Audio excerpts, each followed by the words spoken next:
Since you asked about battery trays, I thought I'd show you mine. It's my TRX Sport. I've got 3 comp wins on it at Cedar Rapids in 3 attempts, and this is my battery tray here. They did not make a low profile one low enough for what I wanted, so I built my own, and I have wheel wells in here now, so it's hard to see them, but you can see the posts that hang down there underneath the car and the tray, and those are in a place where you can get full travel out of this suspension if one side or the other is up, and it barely doesn't touch.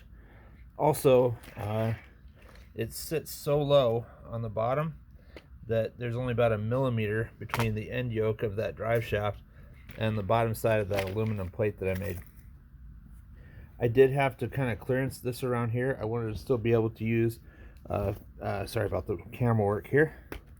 I still wanted to be able to use a full-size 5500 3S battery. So I got my Dremel tool out and I had to kind of open this up a little bit for it.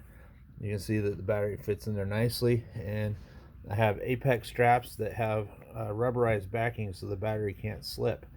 Even if I put a short battery in here, a tiny one, it won't move because the backside of this is rubberized.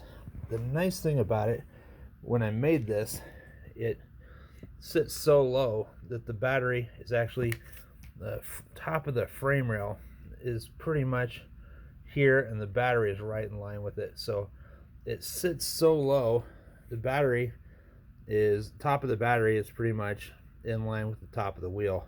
So even a full-size battery does not affect this very much. One of the reasons I do like a little bit of weight on the tail, not necessarily this much, but it doesn't hurt it, is on descents, if the tail's too light, it'll front flip. So on a steep descent. So you do want some weight in the back. I have a brass front that prevents me. It's a bumper mount that inverts the servo forward where the battery would normally go if you run a short pack. I could probably run one right in here still, but I don't want to.